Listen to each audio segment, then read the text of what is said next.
Guys, thank you for 10K subscribers. जो आपने support किया हमारे चैनल को, उसके लिए बहुत बहुत धन्यवाद। इसी तरह सपोर्ट करना गाइस। आपका सपोर्ट ही मोटिवेशन के लिए मेन है गाइस।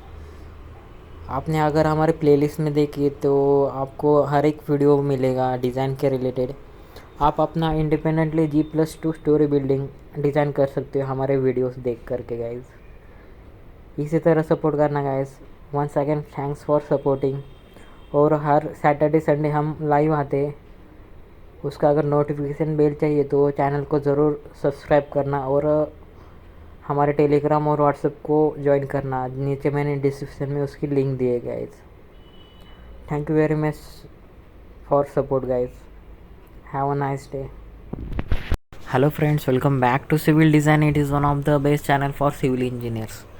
तो फ्रेंड्स, आज हम देखने वाले बहुत सारी चीज़ें जिसमें हम देखेंगे साइज़ ऑफ बीम, जैसे कि मिनिमम बीम की डेप्थ कितनी होनी चाहिए, विड्थ कितनी होनी चाहिए, उसका मिनिमम क्राइटेरिया क्या है एज़ पर IS कोडल प्रोविज़न, वो आज हम देखेंगे गाइज। तो बहुत सारी चीज़ें यहाँ पर सीखने के लिए मिलेगी आपको। जब आप साइट पे वर्किंग करते हो तब आपको पता होना चाहिए कि कॉम्प्रेसिव स्ट्रेंथ कैसे निकालते, टेंसाइल स्ट्रेंथ कैसे निकालते। ओके, उसके जो भी थंब रूल्स है ऑन साइट इस्तेमाल कैसे करते हैं गाइज। एक क्वेश्चन आपके एग्ज़ाम में भी आ सकते हैं गाइज। MCQ टाइप, जब आपके MCQ टाइप क्वेश्चन होते हैं इसमें भी पूछे जाते हैं, तब be prepare for it. Okay, उसके बाद हम जो भी इम्पोर्टेंट चीज़ें कॉलम के लिए, axially column, biaxial column, uniaxial column किसे कहते हैं, उसमें जो भी टर्म्स एंड कंडीशंस होती है जो कि साइट इंजीनियर के लिए जाननी ज़रूरी होती है। पोजीशंस ऑफ कॉलम, ओरिएंटेशन कौन सी होनी चाहिए कॉलम के लिए। उसके बाद लॉन्गिट्यूडल रेनफोर्समेंट, कॉलम के जो भी सेक्शनल व्यू है वो डिटेल में देखेंगे गाइज। उसके बाद जो भी ग्रेड्स होते, ordinary concrete, standard concrete, M10 से लेके M20, 15, और पार्शियल सेफ्टी ऑफ फैक्टर में आप देख सकते हो कंक्रीट के लिए और स्टील के लिए अलग पार्शियल सेफ्टी है। कंक्रीट के लिए हाई होती, लो होती है, स्टील के लिए ज़्यादा होती है गाइज। उसके बाद लोड कॉम्बिनेशन से वो भी डिस्कस करेंगे डिटेल में। और एंडिंग में देखेंगे हम स्टेयरकेस के पूरा डिज़ाइन देखेंगे, उसमें जो भी टाइप्स ऑफ स्टेयर होते हैं, जनरल गाइडलाइंस जो भी स्टेयरकेस में यूज़ किए जाती है वो डिटेल में देखेंगे गाइज। तो बहुत कुछ यहाँ पर आपको सीखने के लिए मिलेगा गाइज। स्टेयरकेस के डिज़ाइन प्रोसीजर भी देखेंगे, उसमें जो जो चीज़ें आपको पता होनी चाहिए जब आप स्टेयरकेस का डिज़ाइन करते हो। उसमें हाइट से लेके नंबर ऑफ राइज़र कितने चाहिए, थ्रेड्स कितने चाहिए, वो सारी चीज़ें वन बाय वन हम देखेंगे वो कैसे कैलकुलेट किया जाता है। तो यहाँ पर आपको सीखने के लिए बहुत कुछ मिलेगा गाइज। तो वीडियो को स्किप मत करना, मिस मत करना। ओके, और आपको पता है कि जब आप सिंगली रेनफोर्स सेक्शन या डबली रेनफोर्स सेक्शन डिज़ाइन करते हो वहाँ पर टेंशन साइड और कॉम्प्रेशन साइड अलग होती है गाइस। तो उसमें डिटेल में देखेंगे आप कि ये टेंसाइल जोन में आपको कौन सी चीज़ें ध्यान में रखनी चाहिए, और कॉम्प्रेशन जोन में यहाँ पर T बीम, L बीम किसे कहा जाता है उसको भी डिटेल में देखेंगे हम, और उसकी नेसेसिटी क्या होती है वो भी डिटेल में देखेंगे गाइस। तो वीडियो बहुत लंबा हो सकता है, बड़ा हो सकता है, मगर आपको यहाँ पर सीखने के लिए बहुत सारी चीज़ें आपको मिलेगी गाइस, जो कि थंब रूल से साइट इंजीनियर को आनी चाहिए। तो गाइस, ये जो बीम शेड्यूल है इसके ऊपर हमने पहले भी वीडियोस बनाए हैं, जैसे कि आप देख सकते हो हिडन बीम, यहाँ पर है cantilever beam, beam top, staircase beam. तो इसकी पूरी डिटेलिंग हमने पहले डिज़ाइंस में कवर की है गाइस। बीम 1 से लेके हमने B160 टू 165 ये सारे बीम्स हमने कवर किए। इसमें कैंटिलीवर में कौन कौन सी कंडीशंस होती है, हिडन बीम्स में कौन कौन सी कंसीडर कंडीशंस क्रिएट होती है गाइज। तो आपने अगर हमारे पहले वीडियोस नहीं देखे तो एक बार देख लीजिए गाइज, वहाँ पर आपको बहुत कुछ आपको सीखने के लिए मिलेगा guys. As a site engineer आपको एक तो प्लान रीड करना आना चाहिए, उसका पूरा डिज़ाइन रीड करना आना चाहिए, उसके बाद एस्टिमेशन आना चाहिए, क्वांटिटीज निकालने आना चाहिए, ओके, जैसे कि आप हमारे वीडियोस देख के सब सीख जाओगे गाइज। ओके, आपने हमारे वीडियोस पहले के देखे नहीं तो एक बार देख लीजिए गाइज। वहाँ पर आप इंडिपेंडेंटली अपना G+2 story building independently design कर सकते हो गाइज हमारे वीडियोस देख के। ये तो हमारा 14 to 15 स्टोरी प्लान है गाइज हाई राइज बिल्डिंग के लिए। आप हमारे वीडियोस देख के हमने पूरा उसका RCC डिज़ाइन कवर किया है। उसमें estimation, costing, column, beam, schedule, उसमें क्वांटिटीज़ निकाली हमने, रेट एनालिसिस किया है। हमारे वीडियोस आपने देखे तो आपको G+2 स्टोरी बिल्डिंग आप इंडिपेंडेंटली डिज़ाइन कर सकते हो गाइज। ओके, तो आपने अगर हमारे पहले वीडियोस नहीं देखे तो एक बार देख लीजिए गाइज। आप अपना घर का डिज़ाइन तो आप इंडिपेंडेंटली बना ही सकते हो गाइज। ओके, बहुत सारे वीडियोस हमने इसके ऊपर बनाए हैं गाइज, तो एक बार प्लेलिस्ट में जाके चेक करना। तो फ्रेंड्स, आप देखते हैं हमारे बीम्स के बारे में। जैसे कि आप देख सकते हो singly reinforce beam, doubly reinforce beam और फ्लेंज बीम, यानी कि टी बीम या यल बीम कहते हैं इसे। यहाँ पर आप देख सकते हो सिंगली, डबली और T beam. Singly reinforce beam यानी कि आप देख सकते हो टेंशन साइड दो ही साइड होते हैं, एक तो कंप्रेशन साइड, दूसरी टेंशन साइड। यहाँ पर आप देख सकते हो टेंशन साइड यानी कि आपको यहाँ पर स्टील प्रोवाइड होता है। उसके बाद कंप्रेशन साइड यानी कि आपको जहाँ पर एज अ कंक्रीट वो पूरा जो लोडिंग है वो कवर कर लेता है गाइस। तो दोनों हाफ सेक्शन है यहाँ पर, उसके ऊपर कंप्रेसिव साइड, नीचे टेंसाइल साइड। यहाँ पर डबली में आपको दोनों साइड में स्टील देने होते हैं गाइस, मगर सिंगली में बॉटम में ही स्टील प्रोवाइड करना होता है गाइस। जैसे कि आप देख सकते हो यहाँ पर भी टी बीम और एल बीम के लिए कंसेप्ट है गाइस। यहाँ पर आप देख सकते हो सिंगली और डब्ल्यू में मेन डिफरेंस क्या होता है। पहले तो आपको सीखना होगा कि डब्ल्यू रेनफोर्स बीम की नेसेसिटी क्या है। जैसे कि आपको डायमेंशन में रिस्ट्रिक्शन हो, जैसे कि आप पूरा मॉल डेवलप कर रहे हो या फिर कोई आर्किटेक्चर या स्ट्रक्चरल कंडीशन से आपको जो भी बीम का हाइट है वो कम करना हो, तो अब आप डब्ल्यू रेनफोर्स सेक्शन प्रोवाइड कर सकते हो गाइज। ओके, जब आपको मिनिमम उसका डायमेंशन दिया जाता है उसमें ही कवर करना होता है, तब आप डब्ल्यू रेनफोर्स बीम इस्तेमाल कर सकते हो वहाँ पर। उसके बाद उसकी नेसेसिटी क्या है डब्ल्यू की, जहाँ पर आपको अल्टरनेटिंग लोड्स प्रोवाइड करने होते हैं तब आपको डब्ल्यू रेनफोर्समेंट बीम की ज़रूरत होती है गाइस उस सेक्शन की। उसके बाद जो भी बीम से सब्जेक्टेड टू इम्पैक्ट और शॉक के लिए, उसके बाद the beam subjected to eccentric moving loads such as cranes. Okay, तो ये सारी चीज़ें नेसेसिटी है हमारे। उसके बाद देखेंगे हमारे नेसेसिटी में आपने देखा कि आपको अगर डायमेंशन की कम करना हो बीम का, तब आप डब्ल्यू रेनफोर्समेंट बीम प्रोवाइड कर सकते हो गाइस। उसके बाद देखेंगे हमारे L beam, T beam. Okay, यहाँ पर एल बीम यानी कि एक ही साइड के आपको फ्लेंज सेक्शन प्रोवाइड करना होता है गाइस, और टी बीम यानी कि आपको टी सेक्शन दिखाई देगा यहाँ पर। एल बीम और टी बीम यहाँ पर देख सकते हो, एल बीम और टी बीम जो कि बीच में आ सकते हैं हमारा। दोनों तरफ स्लैब हो गया हमारे और बीच में टी बीम होगा गाइस। यहाँ पर आपको 3D व्यू मिल जाएगा इसका। ओके, ट्रांसवर्स स्टील स्लैब, ये टी बीम है गाइस, यहाँ पर आप देख सकते हो इजीली। और ये हमारा हुआ एल बीम फ्लेंज सेक्शन। तो इसकी भी नेसेसिटी की जानना जरूरी है गाइस। ओके, आपको समझ में आ गया होगा ये। तो यहाँ पर हमने ये देखा कि इजी वे में आप एल बीम, टी बीम पहचान सकते हो ऑन साइट। ओके, यहाँ पर आपको ड्राइंग में भी बहुत सारे एल बीम और टी बीम हो गए गाइस। एक बार ये प्लान देख लेना, जैसे कि हमने टेलीग्राम और व्हाट्सएप ग्रुप के शेयर किया हुआ है। यहाँ पर आप देख सकते हो ये टी बीम, ये हमारे एल बीम्स हुए। और सिंगली और डब्ल्यू में आप देख सकते हो, सिंगली यानी कि आपको बॉटम में स्टील प्रोवाइड होगा, और डब्ल्यू रेनफोर्स में आपको दोनों तरफ स्टील प्रोवाइड करना होता है गाइस। यहाँ पर आप देख सकते हो नेसेसिटी क्या है उसकी। उसके बाद यहाँ पर वेब बोलते हैं उसको, जो नीचे बॉटम पोर्शन है वेब ऑफ टी बीम बोलते हैं। ओके, यहाँ पर आपको एल बीम है, ये एल बीम के लिए डिज़ाइन होगा गाइस। तो ये सारे सेक्शंस आपको पता होने चाहिए जब आप एक प्लान में डिज़ाइन करते हो T beam, L beam, W और सिंगली रेनफोर्समेंट बीम के लिए। तो फ्रेंड्स यहाँ पर हमने देखा टी बीम किसे कहते हैं, एल बीम किसे कहते हैं, उसके बाद नेसेसिटी क्या है उसकी, फ्लैंज सेक्शन की नेसेसिटी क्या होती है गाइस, डबली रेनफोर्समेंट बीम और सिंगली रेनफोर्समेंट में डिफरेंस क्या होता है गाइस। यहाँ पर आप देख सकते हो फिगर 2.4 में, जैसे कि आपको स्लैब के जो भी इंटरनल व्यू यहाँ पर दिखाए, ये यहाँ पर हुआ हमारा टी बीम यानी कि टी सेक्शन हुआ यहाँ, और उसके बाद हुआ हमारा एल बीम।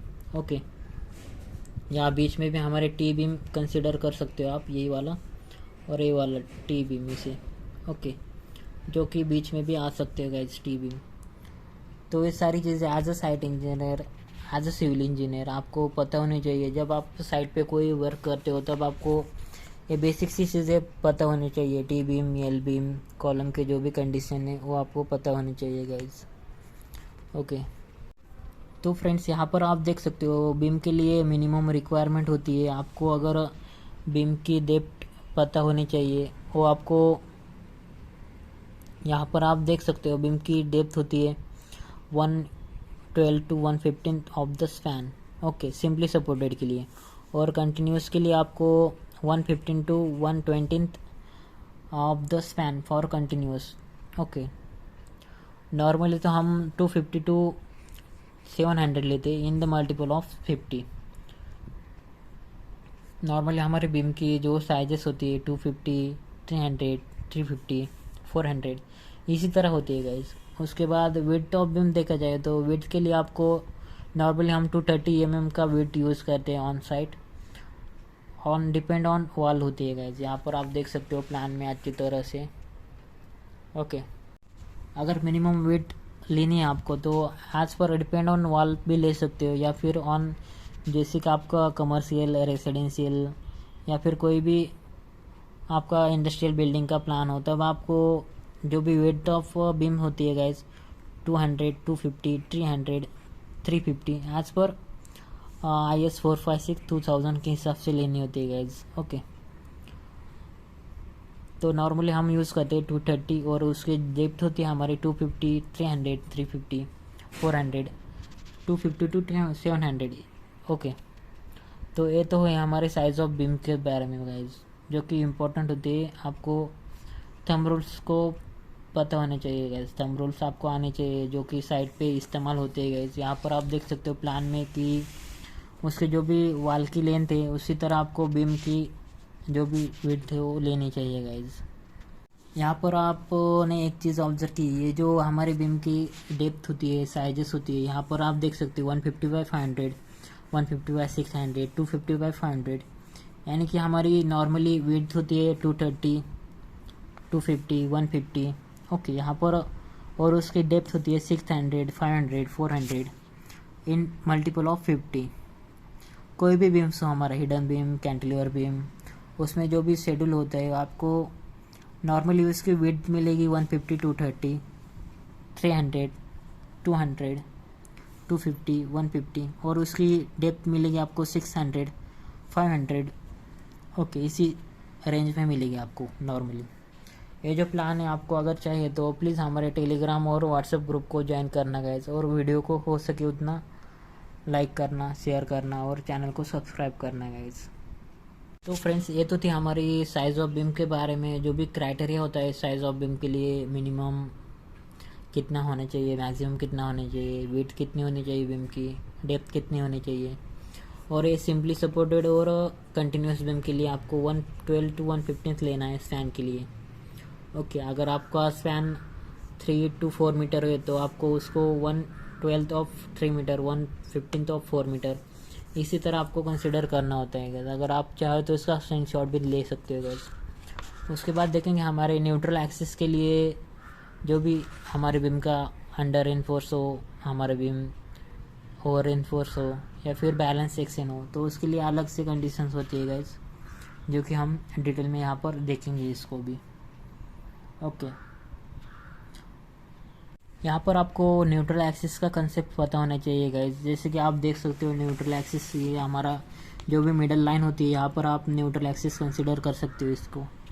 यहाँ पर आप देख सकते हो balance, under enforcement, over enforced section, यानी कि आपको क्रिटिकल एक्सिस होती है वो आपको इस letter less than x c, x is greater than x c, उसका ही बस फ़र्क होता है गाइज। यहाँ पर आप देख सकते हो अंडर एनफोर्समेंट और ओवर एनफोर्समेंट में जो भी डिफरेंस है वो, जैसे कि आपको बैलेंस सेक्शन में x a equal to x c, उसके बाद अंडर एनफोर्समेंट में actual axis is less than critical axis, उसके बाद ओवर एनफोर्समेंट के लिए आपको actual axis is less than critical axis. Okay, उसके बाद आपको सेम स्टिल मिलेगा बैलेंस सेक्शन में, और इसमें आपको कम ज़्यादा मिलेगा गाइज। तो यहाँ पर आप देख सकते हो स्टील के लिए आपको बैलेंस सेक्शन में दोनों तरफ सेम स्टील मिलेगा, परसेंटेज ऑफ स्टील सेम मिलेगा। अंडर एनफोर्समेंट में आपको टेंसाइल साइड में आपको लेस परसेंटेज ऑफ स्टील मिलेगा, और ओवर एनफोर्समेंट में आपको मोर परसेंटेज ऑफ स्टील मिलेगा गाइज। ओके, यानी कि अंडर एनफोर्समेंट आपको परसेंटेज ऑफ स्टील कम होगा, ओवर एनफोर्समेंट में आपको steel of percentage of steel ज़्यादा होगा गाइज। उसके बाद देखेंगे यहाँ पर आप देख सकते हो under enforcement, over enforcement. Okay, और ये बैलेंस सेक्शन के लिए यहाँ पर आपको स्टील यहाँ पर कम मिलेगा, यहाँ पर ज़्यादा होगा गाइज, और बैलेंस में आपको सेम परसेंटेज ऑफ स्टील दोनों साइड में मिलेगा। ये तो हमारी कॉम्प्रेशन साइड है, और बीच नीचे वाली हमारे टेंशन साइड है गाइज। ओके, ऊपर कॉम्प्रेशन, नीचे टेंशन साइड है, जैसे कि आप टेंसाइल साइड में बार प्रोवाइड किए होते हैं। अगर इसका कंपैरिजन देखा जाए फेल्यूर के बारे में, अगर both steel and concrete reaches the maximum permissible state at the same time balance में, अगर अंडर एनफोर्समेंट में पहले आपको कौन सा स्टील फेल होगा तो आपको tensile steel maximum permissible stresses से अभी तक ज़्यादा पहुँचेगा गाइज। ओके, पहले ये स्टील फेल होगा अंडर एनफोर्समेंट में, ओवर एनफोर्समेंट आपको पहले कंक्रीट फेल होगा गाइज। यहाँ पर देख सकते हो जो कि कंक्रीट मैक्सिमम परमिसिबल स्टेज तक पहले पहुँच जाएगा, उसीलिए वो फेल होगा गाइज। तो ये सारी चीज़ें under enforcement, over enforce section के लिए आपको पता होनी चाहिए गाइज। ओके, जो कि इम्पोर्टेंट होते हैं, एक साइट इंजीनियर को आना चाहिए ये चीज़ें, और एक सिविल इंजीनियर के लिए इम्पोर्टेंट है गाइज। अगर ये फेल्यूर समझ में नहीं आया तो हम यहाँ पर ग्राफ में देखते हैं, यहाँ पर फिगर में ओवर एनफोर्समेंट के लिए आपको जो भी दोनों पहले जो फेल होगा वो आपको ओवर एनफोर्समेंट या अंडर एनफोर्समेंट, अंडर एनफोर्समेंट आपको फेल होगा पहले टेंसाइल ए साइड फेल होगी गाइज। ओके, ओवर एनफोर्समेंट में आपको ओवर एनफोर्स स्टील प्रोवाइड किया तो आपको फेल्यूर ऑफ पहले कंक्रीट मिलेगा गाइज। ओके, उसके बाद बैलेंस सेक्शन में आपको दोनों ही सेम कंडीशन में फेल हो गए गाइज, जब आप ज़्यादा उस पर स्ट्रेस या लोडिंग डालोगे तब।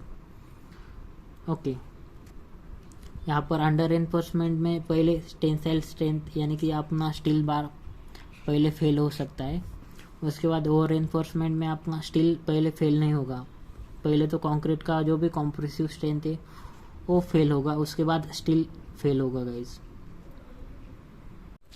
यहाँ पर और भी डिफरेंस है मोड ऑफ फेल्यूर से, रिमार्क से।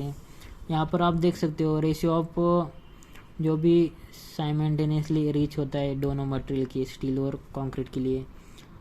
अंडर एनफोर्समेंट देखा जाए तो उसका न्यूट्रल एक्सिस से शिफ्ट होता है towards the upward side of the equilibrium condition. Okay, उसका जो भी centre of gravity of compressive force also shifted upwards होता है।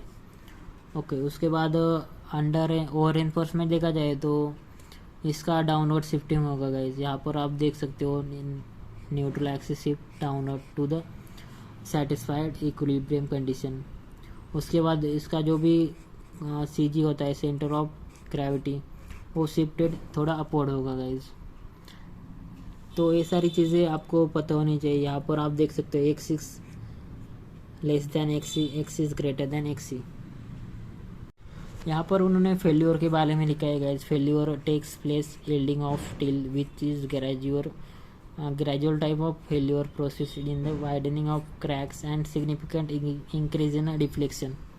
ओके, अंडर एनफोर्समेंट सेक्शन में आपको पहले आपको इंडिकेट किया जाएगा, डिफ्लेक्शन दिखाएगा पहले, मगर ओवर एनफोर्समेंट में आपको साइन ही नहीं दिखेंगे। यहाँ पर डेंजरस थिंग है जो कि ओवर एनफोर्समेंट आप करते हो साइड पे। ओके, बीम में ज़्यादा आप स्टील नहीं डाल सकते, जैसे कि आपको इसका ओवर इन्फोर्समेंट का फेल्योर होता है, वो सडनली होता है और वो एक्सप्लोजिव होता है ज़्यादा। Okay, it's occur without sign. Okay, तो आपको जब भी आप वो डिज़ाइन करते हो तब आपको अंडर इन्फोर्समेंट सेक्शन ही डिज़ाइन करना होता है गाइस बीम में, जो कि इम्पोर्टेंट होता है एक डिज़ाइनर के लिए, एक स्ट्रक्चरल इंजीनियर के लिए।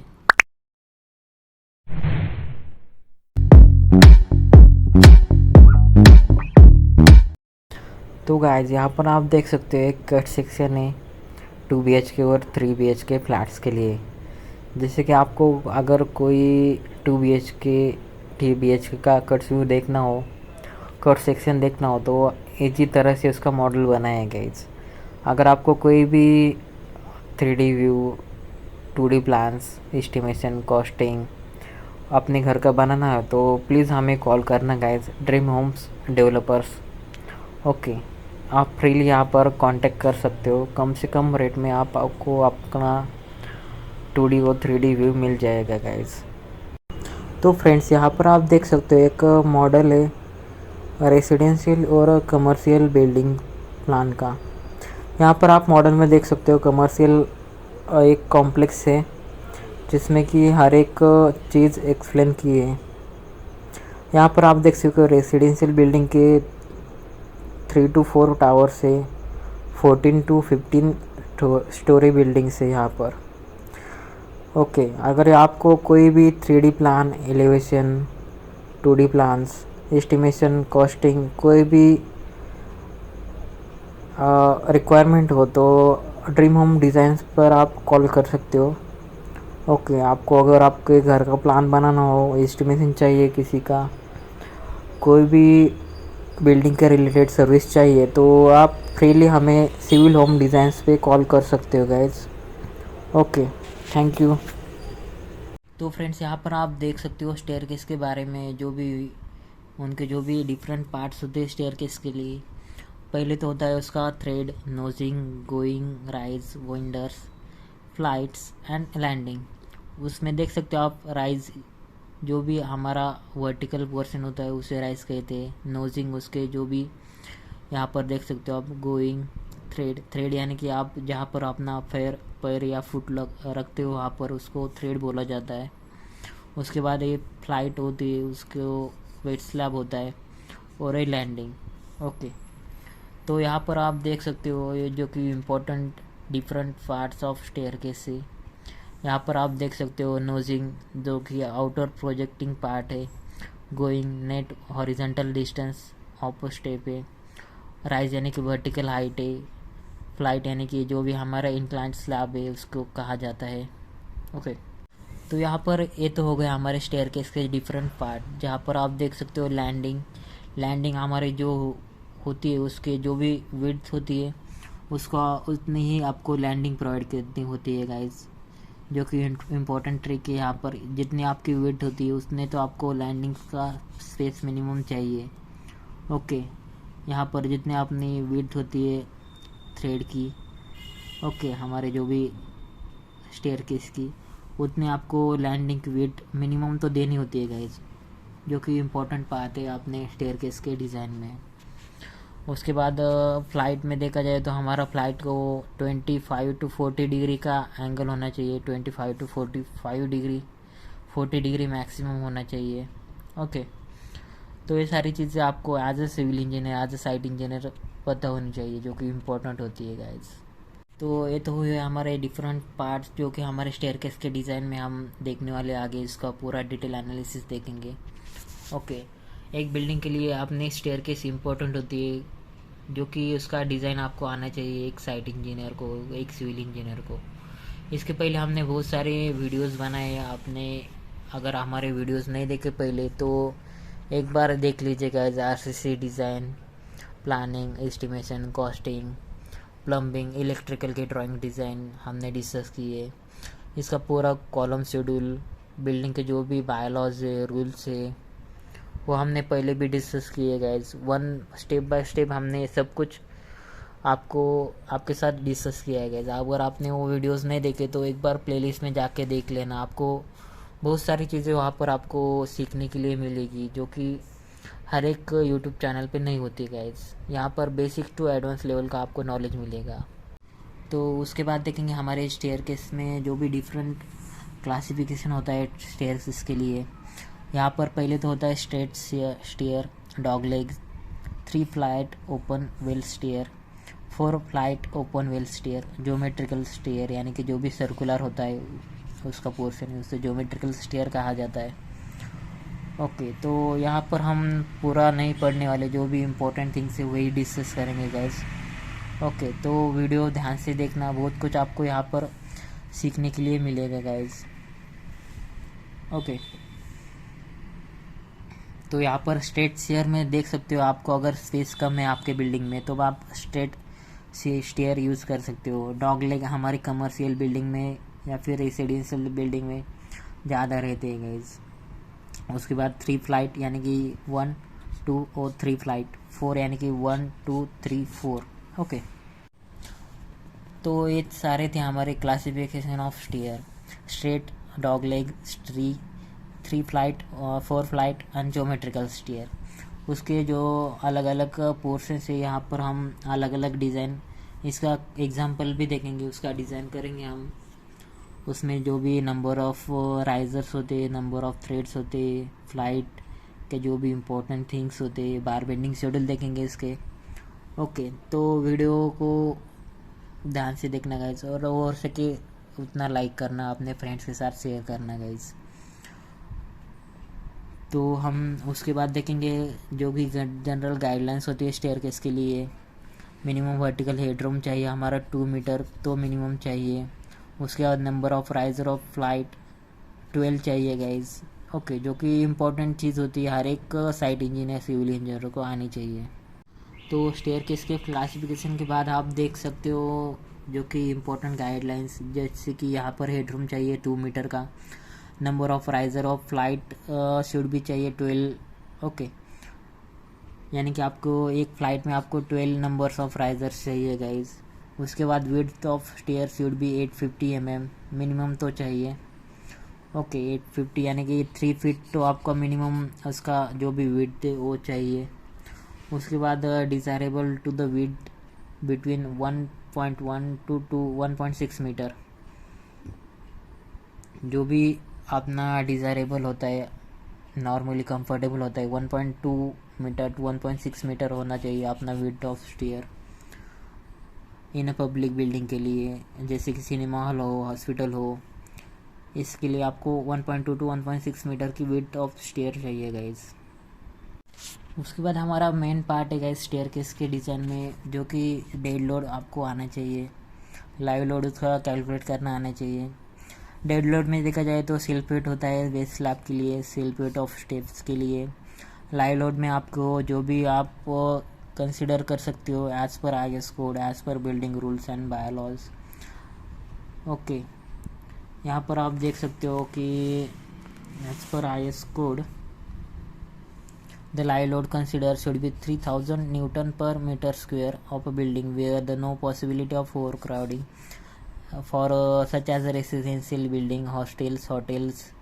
ओके, और पब्लिक बिल्डिंग के लिए आपको लाइव लोड कंसिडर करना है 4000 to 500 newton per metre square, यानी कि रेसिडेंशियल के लिए 3000 और कमर्शियल और पब्लिक बिल्डिंग के लिए 4 to 5000 Newton per metre square. उसके बाद हम डेड लोड के बारे में देखेंगे। डेड लोड आपको निकालना आना चाहिए, जो कि इम्पोर्टेंट होता है स्टेयरकेस डिज़ाइन के लिए। यहाँ पर आप देख सकते हो स्टेयरकेस डिज़ाइन के लिए आपको self weight of waist slab निकलना आना चाहिए, जैसे कि आप इजी वे में निकाल सकते हो। ये इजी फार्मूला है, राइज R यानी कि राइज, T यानी कि थ्रेड। ओके, उसी तरह आपको सेल्फ वेट फॉर स्टेप निकालना आना चाहिए। उसके बाद फ्लोर फिनिश, जो कि आप कंसिडर करते हैं 1 kilo newton per metre square. Okay, यानी कि 1000 न्यूटन पर मीटर स्क्वेयर के आसपास। तो ये सारी चीज़ें आज सिविल इंजीनियर, आज साइट इंजीनियर आपको पता होनी चाहिए, जो कि इम्पोर्टेंट होती है एक सिविल इंजीनियर के लिए, एक स्ट्रक्चरल इंजीनियर के लिए, जब आप डिज़ाइन करते हो स्टेयरकेस के लिए। ओके, से हमारा IS कोड 456/2000।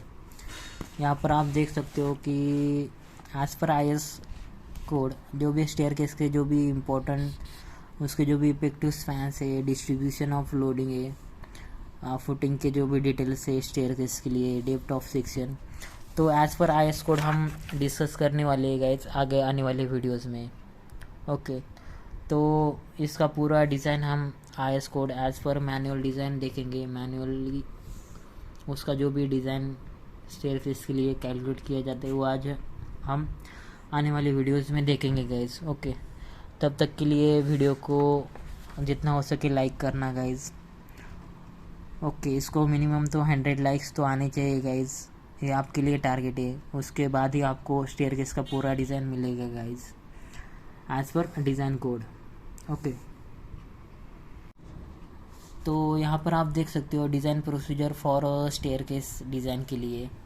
यहाँ पर आपको जब आप स्टेयरकेस की डिज़ाइन करते हो तब आपको चाहिए तो एक तो आपको IS कोड चाहिए, उसके जो भी टर्म्स चाहिए, कंडीशंस, जो भी नॉर्मल क्रेचर या फिर बिल्डिंग बायलॉज के हिसाब से आपको जो भी डिज़ाइन करते टाइम जो भी लोडिंग होती है वो आपको कंसिडर करनी होती है गाइज। डिस्ट्रीब्यूशन ऑफ लोडिंग यहाँ पर देख सकते हो एज पर IS code clause number 33.2। Okay, 63 page, यानी कि आप देख सकते हो 63 पेज नंबर पर design for IS code clause number 33.2 के हिसाब से आप distribution of loading on staircase आप देख सकते हो। यहाँ पर जो भी स्ट्रिप और कितनी लेंथ चाहिए यहाँ पर आप देख सकते हो, जो कि बुक में लिखा है यहाँ पर। ओके, यहाँ पर जब आप डिस्ट्रीब्यूशन ऑफ लोडिंग निकालते हो यहाँ पर देख सकते हो IS कोड में डिस्ट्रीब्यूशन के लिए कुछ उन्होंने रूल्स दिए है गाइस, जो कि स्पैन और राइट एंगल के लिए अकॉर्डिंग होते। यहाँ पर आप देख सकते हो कि the load of on areas common to the two system to be taken as 1/2 in each direction. Okay, यहाँ पर आप देख सकते हो WN/W/2। इसके बाद यहाँ पर लोडिंग यहाँ पर कैसे दिए, उसके बाद उसका जो भी स्ट्रिप लेंथ लेनी है 150 mm, 100 mm लोडिंग, 150 mm का स्ट्रेप देना है आपको, इफेक्टिव वेट। तो इसका पूरा कैंसिलेशन हम आने वाले एग्जांपल में देखेंगे गए, जो कि इम्पोर्टेंट है आपके लिए जानना। मैनुअल डिज़ाइन में हम यहाँ पर सब कुछ देखने वाले हैं गाइस। ओके, तो हम चलते हैं डिज़ाइन प्रोसीजर की जो भी इम्पोर्टेंट थंब रूल्स है सिविल इंजीनियर के लिए वो डिस्कस करेंगे गाइस। यहाँ पर आपको डिज़ाइन प्रोसीजर में कुछ अजम्पशन लेने होते हैं, जैसे कि आपको मिनिमम रिक्वायरमेंट ऑफ स्टेयरकेस पता होनी चाहिए। जैसे कि एज्यूम राइज़र के लिए आपको राइज कंसिडर करना होता है 150 और 180 mm रेसिडेंशियल बिल्डिंग के लिए, और 120-150 mm हमारे जो भी पब्लिक बिल्डिंग के लिए राइज यानी कि आप की वर्टिकल हाइट को हम राइज बोलते हैं गाइज, और हॉरिजॉन्टल हाइट को, हॉरिजॉन्टल लेंथ को हम थ्रेड बोलते हैं, जहाँ पर आप पैर रखते हो। और राइज यानी कि vertical distance between two steps. यहाँ पर आप देख सकते हो इसका मिनिमम डिस्टेंस है 150 mm for residential building and 120 mm for public building. उसके बाद हाइट ऑफ फ्लाइट होती है हमारी जो भी डॉग लेग के लिए डिवाइड बाय 2 किया, और ओपन व्हील स्टेल के लिए डिवाइड बाय 2.5 किया, तो आपको हाइट ऑफ फ्लाइट मिल जाएगी। उसके बाद आपको अगर नंबर ऑफ राइज़र निकालने हो तो राइज़र अपना कभी भी एक ज़्यादा हो आता है गाइज। हर एक डिज़ाइन प्रोसीजर में राइज़र थ्रेड से एक ज़्यादा होता है। यहाँ पर आप देख सकते हो height of one flight divide by rise, आपने जितने भी फ्लाइटें डिवाइड बाय राइज किया तो आपको नंबर ऑफ राइज़र्स निकल के आ जाएगी गाइज। उसके बाद नंबर ऑफ थ्रेड, यानी कि राइज़र में से एक नंबर माइनस किया तो उसको थ्रेड मिल जाएंगे उसके जो भी फ्लाइट है वहाँ से, यानी कि आपको राइज़र एक ज़्यादा होती है हर एक फ़्लाइट में।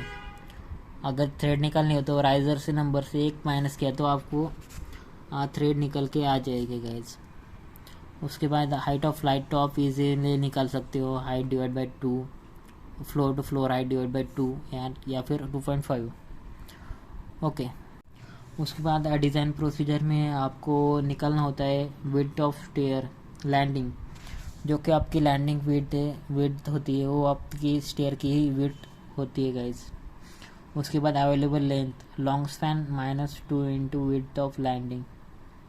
ओके, उसके बाद आपको कंसिडर करना होता है thread available length divide by numbers of threads. Okay, उसके बाद आपको इफेक्टिव स्पैन लेना होता है। यहाँ पर आप देख सकते हो उसका फार्मूला इफेक्टिव स्पैन के लिए centre to centre distance of wall width of wall +2 into width of landing plus available length. Okay, तो आने वाले प्रॉब्लम्स में हम डिस्कस करेंगे डिटेल में। ओके, तब तक के लिए हम प्रोसीजर तो देखते हैं 1 बाय 1, जो कि प्रोसीजर होती है लेंथ के लिए, थ्रेड के लिए, इफेक्टिव स्पैन के लिए कौन कौन सी चीज़ें इस्तेमाल करते हो। ओके, उसके बाद डिज़ाइन प्रोसीजर फॉर स्टेयरकेस में हम देखेंगे उसके डेप्थ ऑफ वेस्ट स्लैब कितनी होनी चाहिए। यहाँ पर बाय थंब रूल्स एज पर आईएस कोडल प्रोविजन आप देख सकते हो, जो कि यहाँ पर effective depth available D available L/20 to L/25 लेनी होती है guys. Overall depth available D available plus cover plus D/2 लेना होता है गाइस, ओवरऑल डेप्थ एज्यूम किया तो। मगर इफेक्टिव डेप्थ आपको तो L इफेक्टिव डिवाइड बाय 20 या 25 लेना होता है। ओके, इफेक्टिव डेप्थ के लिए तो ये कंसिडर कर सकते हो आप।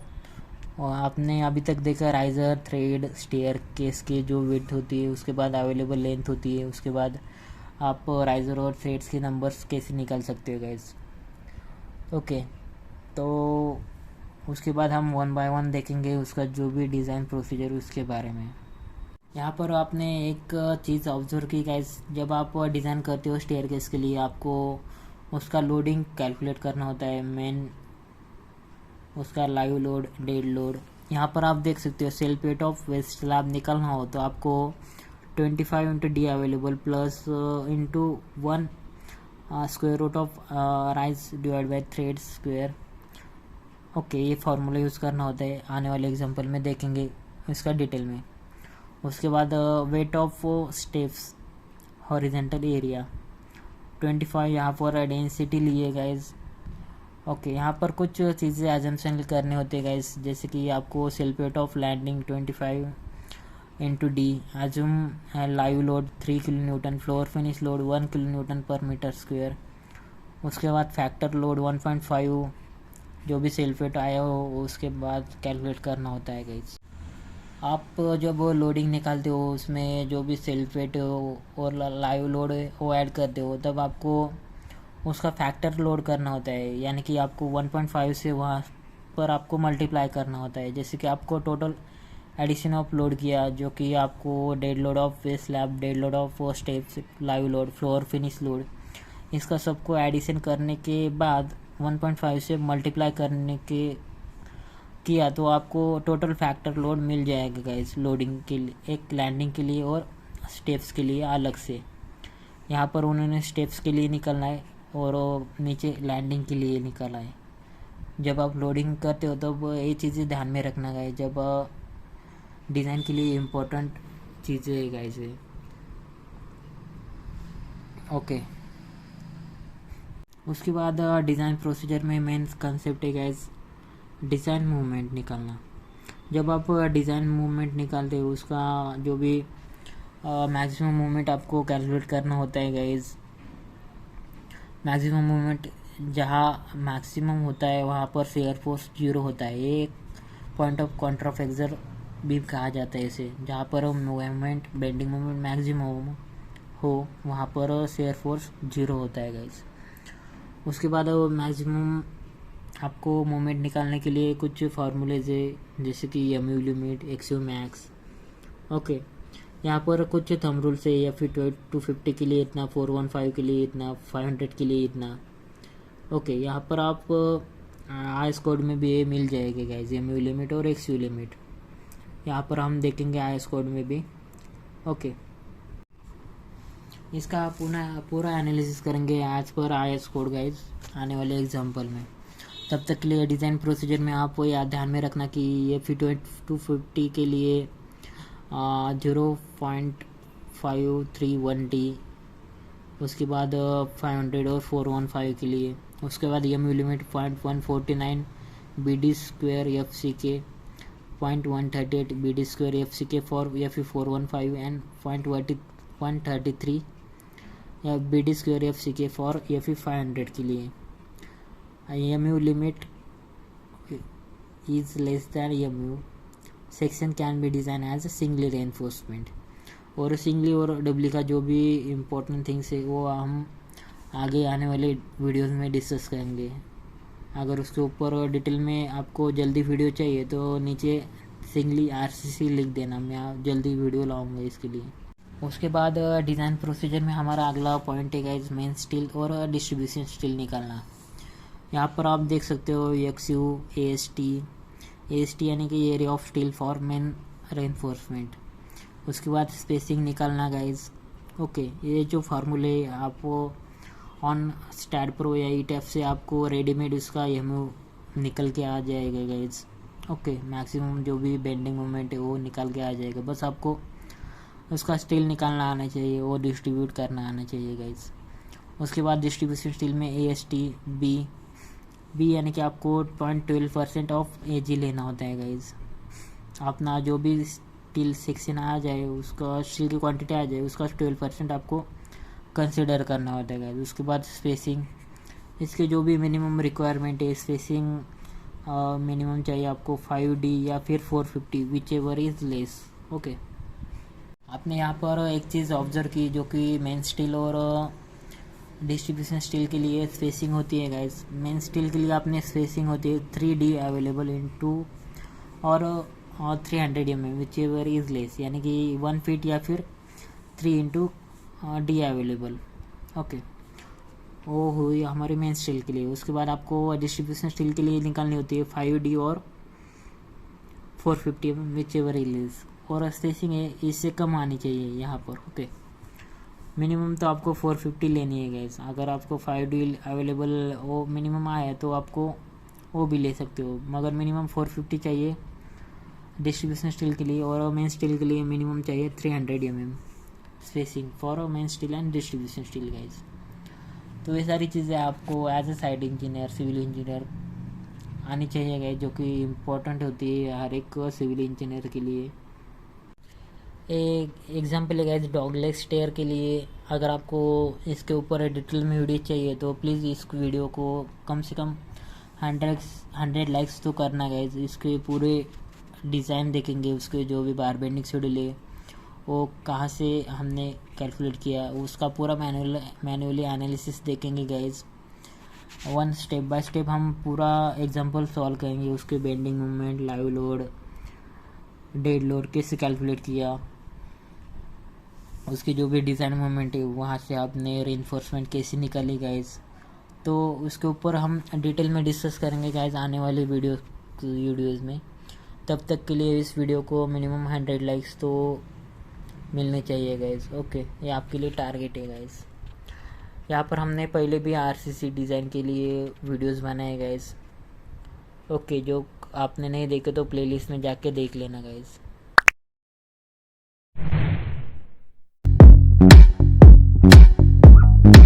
Guys thank you for 10K subscribers. जो आपने सपोर्ट किया हमारे चैनल को उसके लिए बहुत बहुत धन्यवाद. इसी तरह सपोर्ट करना गाइस. आपका सपोर्ट ही मोटिवेशन के लिए मेन है गाइस. आपने अगर हमारे प्लेलिस्ट में देखी तो आपको हर एक वीडियो मिलेगा डिज़ाइन के रिलेटेड. आप अपना independently G+2 story building design कर सकते हो हमारे वीडियोस देख करके गाइस. इसी तरह सपोर्ट करना guys. Once again thanks for supporting. और हर सैटरडे संडे हम लाइव आते हैं. उसका अगर नोटिफिकेशन बेल चाहिए तो चैनल को ज़रूर सब्सक्राइब करना और हमारे टेलीग्राम और व्हाट्सएप को ज्वाइन करना. नीचे मैंने डिस्क्रिप्शन में उसकी लिंक दी है guys. Thank you very much for support guys. Have a nice day. और एक बात गाइस, आपने अगर हमारे पहले वीडियोस नहीं देखे जो कि हर एक बीम, स्लैब, कॉलम, फुटिंग के डिज़ाइन के ऊपर बनाए RCC डिज़ाइन, उनके जो भी थंब रूल्स है वो हमने पहले भी डिस्कस किए. RCC प्लान के ऊपर, प्लम्बिंग डिटेल्स, इलेक्ट्रिकल डिटेल्स, और वन बाय वन हमने वहाँ पर सब कुछ डिस्कस किया गया। आपने अगर हमारे पहले वीडियोस नहीं देखे तो प्लीज़ एक बार प्लेलिस्ट में जाके देख लेना गाइज। वहाँ पर हमने लिफ्ट स्टेयरकेस का डिज़ाइन देखा है पूरा, उसमें हिडन बीम्स पूरे स्लैब के 1 वे 2 वे, उसमें सिंगली रेनफोर्स डबली रेनफोर्स क्या होते हैं, उसका पूरा डिज़ाइन और एनालिसिस हमने पहले वीडियोस में डिस्कस किया गया था। आपने अगर वो वीडियोस नहीं देखे तो प्लीज़ एक बार प्लेलिस्ट में जाके देख लेना गाइज। बहुत कुछ आपको वहाँ पर सीखने के लिए मिल जाएगा गाइज। बाद गाइज हमारा एक टेलीग्राम और व्हाट्सएप ग्रुप भी है जहाँ पर आप ज्वाइन कर सकते हो। नीचे मैंने डिस्क्रिप्शन में उसकी लिंक दी है गाइज। यहाँ पर आपको ये PDF चाहिए या फिर ये ड्राइंग फाइल AutoCAD फॉर्मेट में चाहिए .dwg फाइल में, तो आप वहाँ पर ज्वाइन कर सकते हो। हमारा टेलीग्राम और व्हाट्सएप ग्रुप है वहाँ पर। इसका पूरा फाइल वहाँ पर आपको मिल जाएगा गाइज फॉर स्टडी पर्पज़ के लिए। और कुछ आपको स्टडी मटेरियल भी वहाँ पर आपने हमारे टेलीग्राम ग्रुप को मिल जाएगा गाइज। उसके बाद आपको जॉब के रिलेटेड कोई भी डाउट्स हो या फिर जॉब के रिलेटेड आपको कोई कॉल चाहिए तो आपको यहाँ पर मिल जाएगी गाइज। वहाँ पर आपको डेली अपडेट मिलेगी जॉब के रिगार्डिंग, आपके स्टडी के रिगार्डिंग। ओके, आप चाहे तो हमारे लिंक टेलीग्राम और व्हाट्सएप ग्रुप की ज्वाइन कर सकते हो। नीचे मैंने डिस्क्रिप्शन में लिंक दी है इसके। तो गाइज यहाँ पर आप देख सकते हो कॉलम के बारे में, जो भी RCC कॉलम्स होते हैं उसमें आप मटेरियल ऑफ कंस्ट्रक्शन में देख सकते हो timber, masonry, RCC, steel column, composite column. Generally हम स्टेयर को कॉलम के लिए आपको सर्कुलर कॉलम या फिर square column, rectangular column use करते हैं गाइज। और मटेरियल में हम यूज़ करते हैं RCC कॉलम या फिर स्टील कॉलम, स्टील स्ट्रक्चर में। ओके, तो ये सारी चीज़ें आपको पता होनी चाहिए गाइज। नेसेसिटी क्या है कॉलम की। ओके, उसके बाद length in beam and slab construction. Okay, unsupported length किसे कहते हैं। उसके बाद इफेक्टिव लेंथ किसे कहते हैं। तो यहाँ पर आप देख सकते हैं as per IS 456-2000 table number 12.1 वो भी देखेंगे गाइज। इफेक्टिव लेंथ देखेंगे, उसका टेबल कैसे किया जाता है।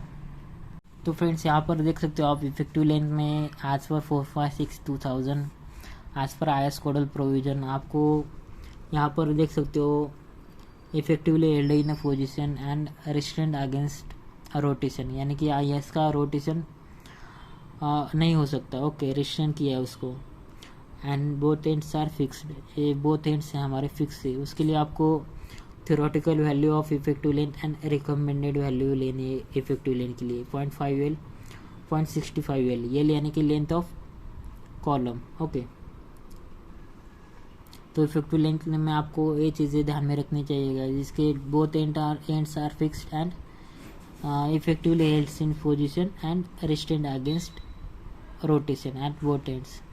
यहाँ पर restrained against rotation at one end, यहाँ पर देख सकते हो इसका इफेक्टिव लेंथ चेंज हो सकता है। तो इस तरह हमारे इफेक्टिव लेंथ में 7 to 8 कैटेगरीज है। इफेक्टिव लेंथ आप निकाल सकते हो उसकी यहाँ पर टेबल से। यहाँ पर आप देख सकते हो both ends are fix, both ends are fix. यहाँ पर 1 एंड फिक्स 1 एंड फ्री। यहाँ पर देख सकते हो effectively helds in a position and distance against rotation at one end and other end against restraint against rotation but do not held in position. उसके लिए आपको 1L यानी कि जो भी आपका लेंथ है वही effective length as a consider करना होता है। ओके, जो भी इफेक्टिव लेंथ है वही आपको मेन लेंथ से कंसिडर करना होता है गाइज। और value of effective length recommended एक ही है गाइज, ये आपको कंसिडर करना है 1.2L। ओके, उसके बाद है guys effectively held in position and restraint against rotation at one end and other and partially restraint against rotation. उसके लिए आपको इफेक्टिव लेंथ लेनी है 1.5L। उसके लिए आप दे सकते हो यहाँ पर रोटेशन के लिए पार्शियली रिस्ट्रेंट किया है, पार्शियली रिस्ट्रेंट किया है रोटेशन के लिए। तो आपको यहाँ पर 1.5L इफेक्टिव लेंथ कंसिडर करनी होती है गाइज। तो आपने देखा कि अलग अलग कंडीशन है। यहाँ पर फिक्स सपोर्ट है वन साइड, वहाँ पर बोथ साइड फिक्सेस है। यहाँ पर रिस्टेंट अगेंस्ट रोटेशन बोथ साइड है। यहाँ पर वन एंड में ही रिस्टेंट किया है रोटेशन के लिए। यहाँ पर बोथ पोजीशन एंड रोटेशन के लिए रिस्टेंट किया है गाइज।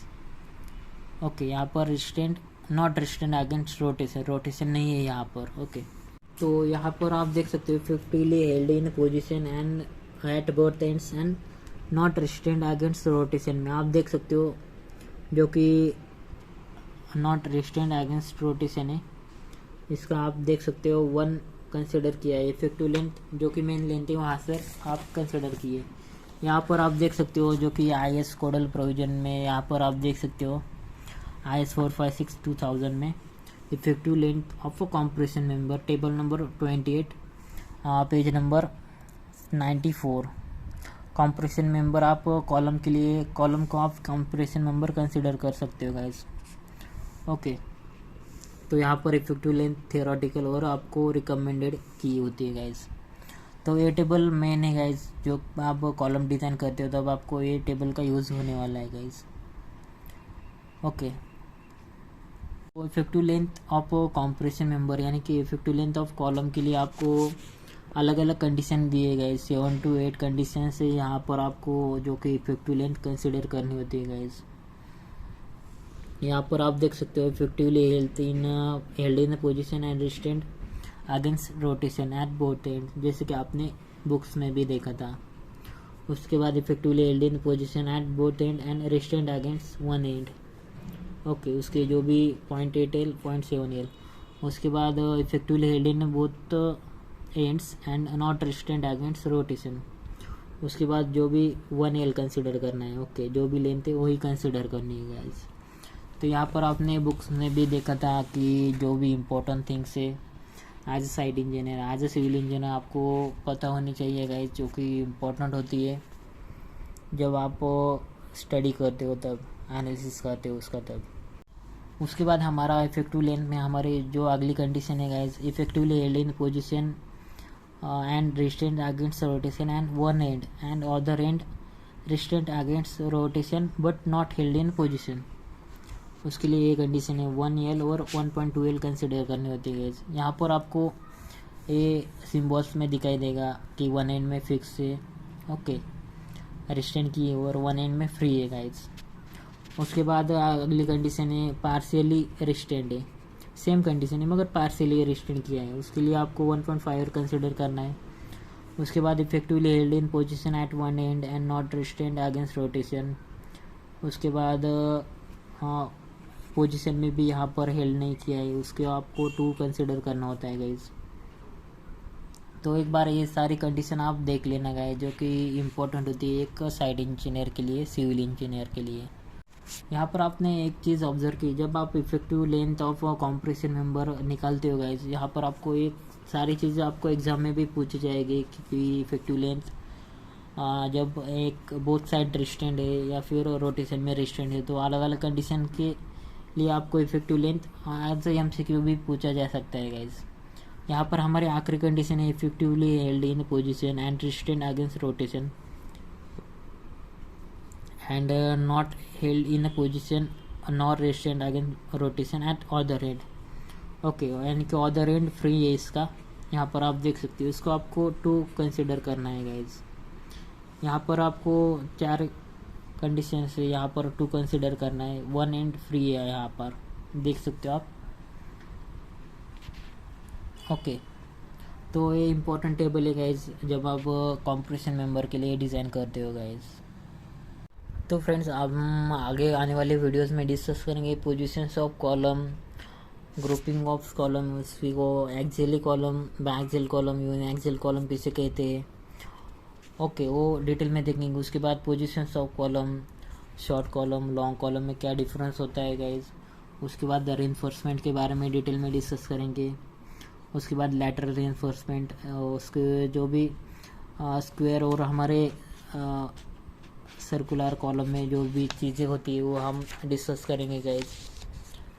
तो बहुत सारी चीज़ें हम आने वाले वीडियोस में डिस्कस करेंगे। तब तक के लिए इस वीडियो को कम से कम 100 लाइक्स तो आने चाहिए गाइज, कम से कम 100 लाइक तो आपको करना है गाइज, ये आपका टारगेट है गाइज। और उसके बाद हम देखेंगे आने वाली वीडियोस में कॉलम के लिए उसका पूरा बार बेंडिंग शेड्यूल, उसका पूरा मैनुअली डिज़ाइन देखेंगे, उसके जो भी इम्पोर्टेंट टर्म्स है गाइज वो देखेंगे।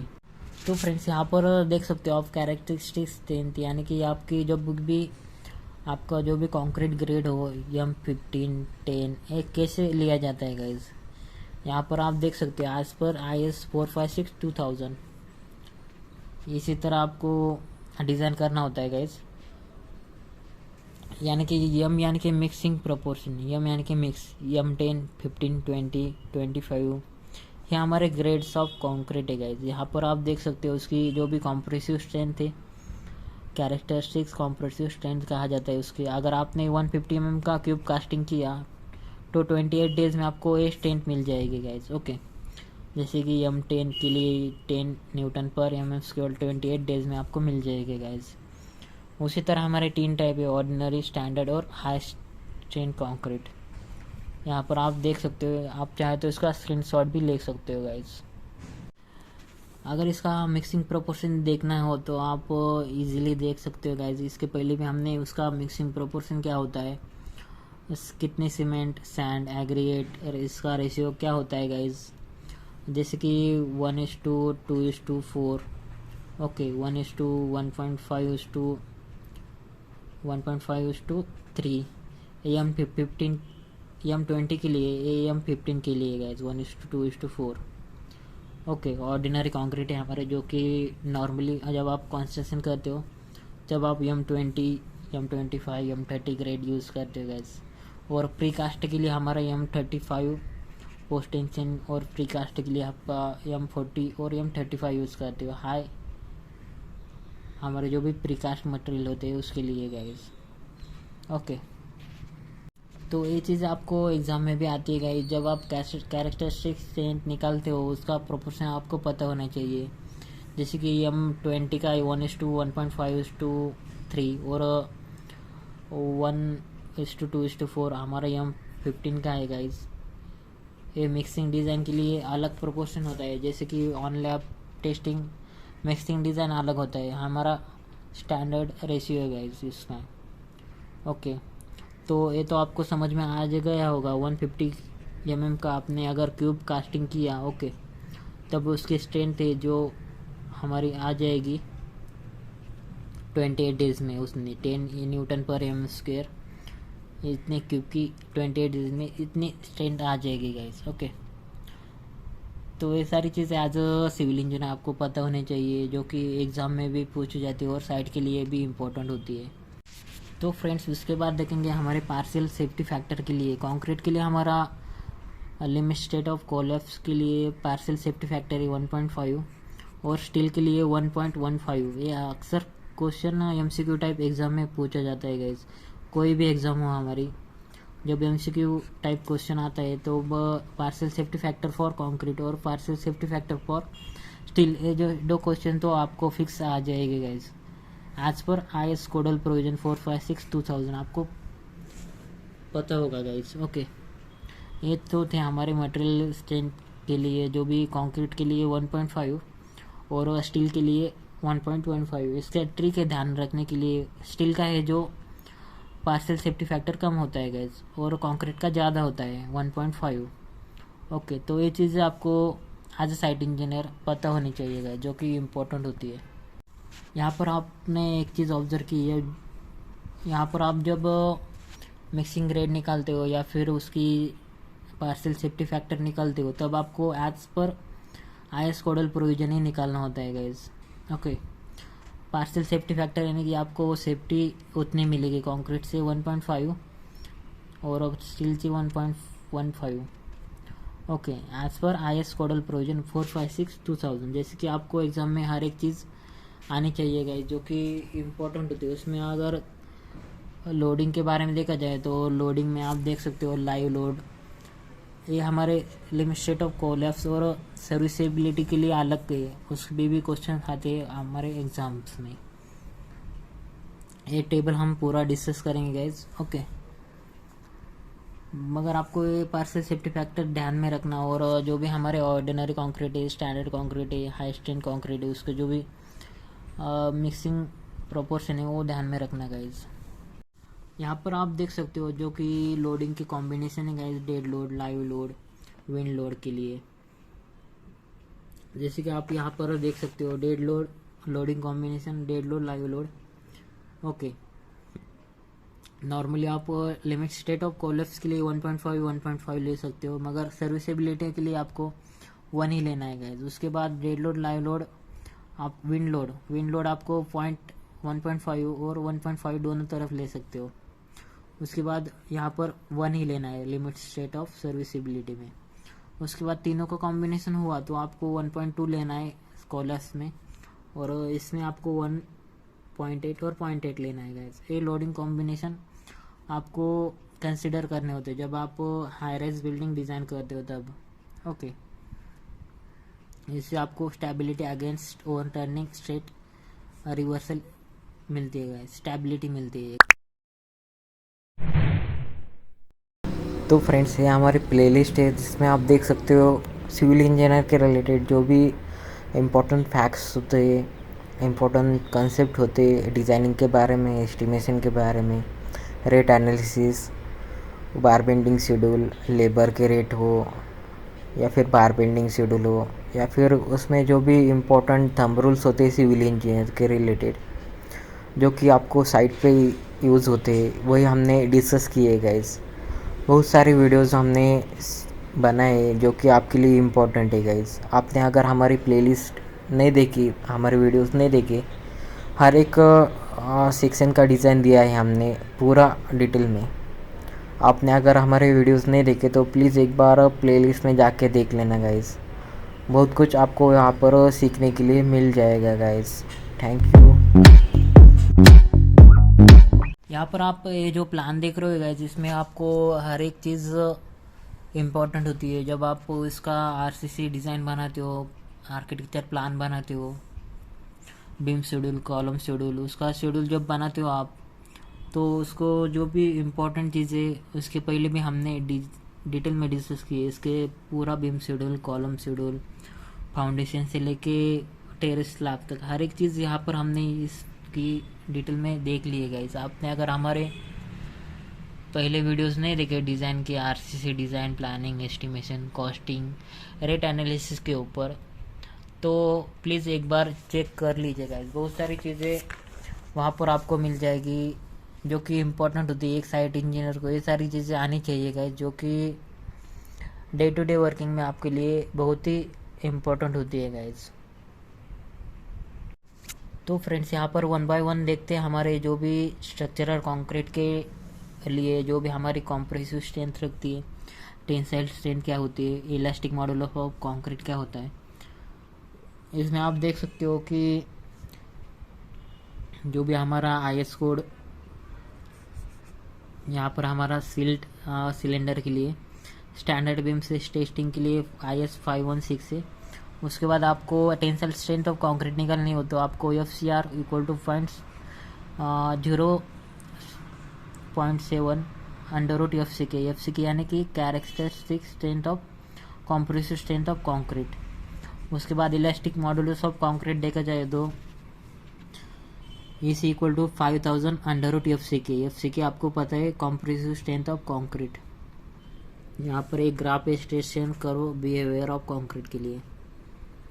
उसके बाद है गाइस जो कि हमारी कंक्रीट का पॉइजन्स रेशियो होता है, उसकी रेंजेस होती है 0.15 टू 0.20। यहाँ पर देख सकते हो नॉर्मली जो 0.15 लेते हैं गाइस डिज़ाइन स्ट्रेंथ के लिए। उसके बाद देखेंगे stress strain curve for concrete के लिए हमारा स्ट्रेस स्ट्रेन कर्व देख सकते हो यहाँ पर। Okay, maximum compressive strength occur approximately at 0.02 range, इसलिए यहाँ पर आप देख सकते हो ई मैक्स होता है। उसके बाद इप्सिलॉन म्यू होता है हमारा 0.035। यहाँ पर देख सकते हो 0.035 के लिए आपको failure strength varies from 0.003 to 0.005 as पर IS code 456 which permit the maximum strength in a concrete strain in a concrete. Okay, यहाँ पर एक आइडियलाइज्ड स्ट्रेस स्ट्रेन कर हो, यहाँ पर देख सकते हो एक्चुअल कर जो मैक्सिमम वैल्यू है अपना स्ट्रेन की वो आपको मिलेगी 0.002 के लिए। ओके, स्ट्रेस स्ट्रेन यहाँ पर जो भी 0.03 और 0.035 ओके, ये आइडियलाइज करो है गाइस, यहाँ पर आप देख सकते हो। उसके बाद देखेंगे जो कि इम्पोर्टेंट है श्रिंकेज ऑफ कंक्रीट और क्रीप ऑफ कंक्रीट के बारे में। जब से आपको shrinkage is directly proportional to time of concrete. Okay, वो वेरीज होता है इन रेंज 0.0002 टू 0.007। ओके, इसी तरह क्रीप ऑफ कंक्रीट में आपको देख सकते हो एक ग्राफ है क्रीप ऑफ कंक्रीट के लिए। यहाँ पर आप इजीली समझ जाओगे इसे देख के। यहाँ पर आपने एक चीज़ ऑब्जर्व की, जो भी क्रीप ऑफ कंक्रीट होती है उसमें आप तो वो जो भी क्रीप का कोएफिशिएंट होता है वो 7 डेज़ के लिए 2.2 होता है, 28 डेज़ के लिए 1.6, 1 ईयर के लिए 1.1। यानी कि जैसे टाइम बढ़ता है उसका क्रीप कोएफिशिएंट कम होता है इनवर्सली प्रोपोर्शनली। ओके, यहाँ पर देख सकते हो आप, जैसे एज बढ़ेगा वैसे हमारा क्रीप का जो वैल्यू है वो कम हो सकता है guys, specimen under constant loading. Okay, उसके बाद स्टील रेनफोर्समेंट के बारे में कुछ बेसिक पॉइंट है वो आज हम कवर करेंगे गाइस। उसमें जो भी माइल्ड स्टील है, HYSD है, उसके बारे में जो भी डिटेलिंग है वो आगे देखेंगे गाइस हम। ये तो समझ आ गया होगा आपको कौन सी चीज़ें बेसिकली आपको एग्ज़ाम में भी सारे क्वेश्चंस पूछे जाते हैं। यहाँ पर आप देख सकते हो स्टील रेनफोर्समेंट के लिए हमारे 2 सेक्शन होते हैं।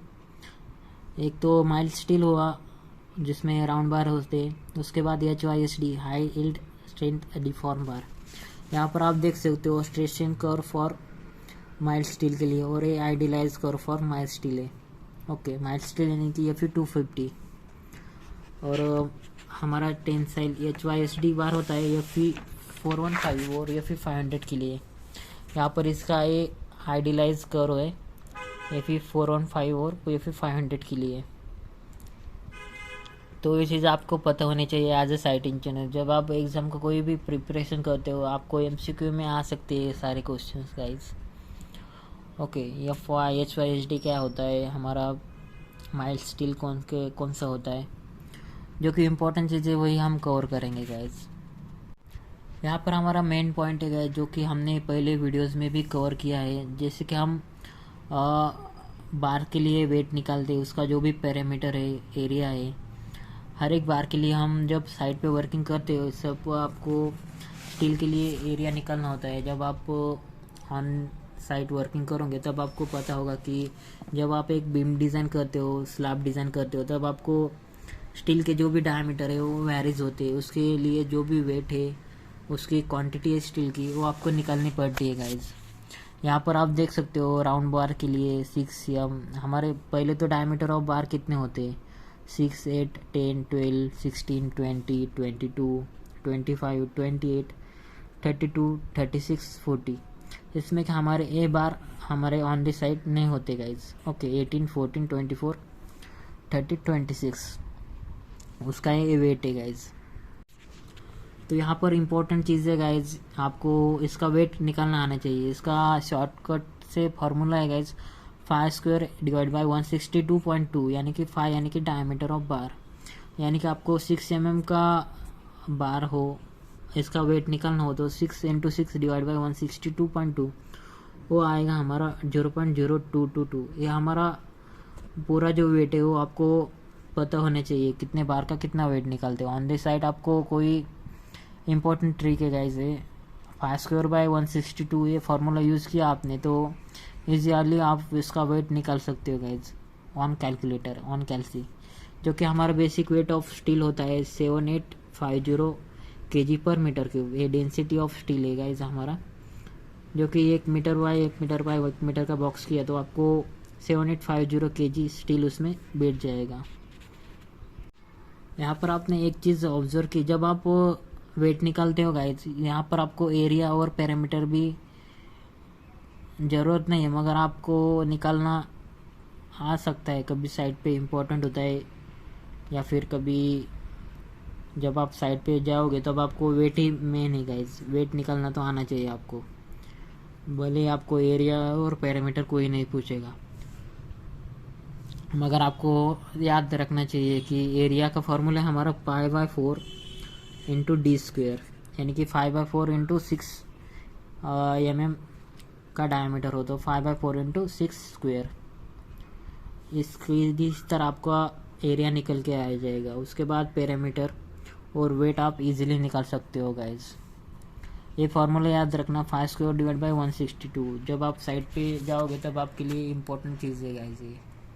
यहाँ पर ये हमारे स्टैंडर्ड वेट है गाइस। यहाँ पर आप देख सकते हो 6 mm के लिए अपना वेट है 0.222। उसके बाद 8 mm के लिए 0.395 kg पर मीटर के लिए वेट है गाइस ये। उसके बाद 10 mm के लिए 0.616, 12 mm के लिए 0.888, 16 mm के लिए 1.5 kg पर मीटर, 20 mm के लिए 2.4 kg पर मीटर, 22 के लिए 2.9 kg पर मीटर।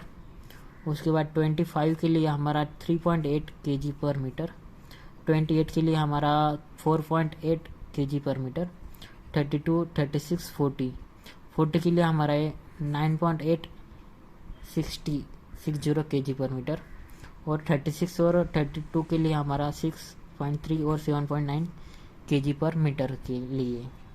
तो ये सारी चीज़ें आपको आनी चाहिए गाइस। यहाँ पर एक ट्रिक है गाइस, जहाँ पर हमने लिखा है डायमीटर ऑफ बार। जैसे कि आपको 10 सेंटीमीटर यानी 10 mm, यानी कि आपको पता है कि 4 इंचेस डायमीटर उसका, 8 इंचेस यानी कि आपको पता है कि 20 mm का बार होता है वो। ओके, तो इंचेस में का आपको फीट में कन्वर्जन आना चाहिए। कन्वर्जन फैक्टर के लिए हमने पहले भी वीडियोस बनाए गाइस। आपने अगर वो वीडियोस नहीं देखी, वहाँ पर हमने एकड़ क्या होता है, हेक्टर क्या होता है, mm, feet, pounds, KG, metre cube, feet cube, square feet, इसका पूरा कन्वर्जन 1 by 1 हमने डिटेल में डिस्कस किया है गाइस। आपने अगर वो वीडियोस नहीं देखे तो प्लीज़ एक बार प्लेलिस्ट में जाके देख लेना गाइस। बहुत सारी चीज़ें वहाँ पर आपको प्लेलिस्ट में मिल जाएगी गाइस। ओके, तो फ्रेंड्स यहाँ पर आप देख सकते हो एक मॉडल है रेसिडेंशियल और कमर्शियल बिल्डिंग प्लान का। यहाँ पर आप मॉडल में देख सकते हो कमर्शियल एक कॉम्प्लेक्स है जिसमें कि हर एक चीज़ एक्सप्लेन की है। यहाँ पर आप देख सकते हो रेसिडेंशियल बिल्डिंग के 3 to 4 टावर से 14 to 15 स्टोरी बिल्डिंग से यहाँ पर। ओके, अगर आपको कोई भी 3D plan, elevation, 2D plans, estimation, costing, कोई भी रिक्वायरमेंट हो तो ड्रीम होम डिज़ाइंस पर आप कॉल कर सकते हो।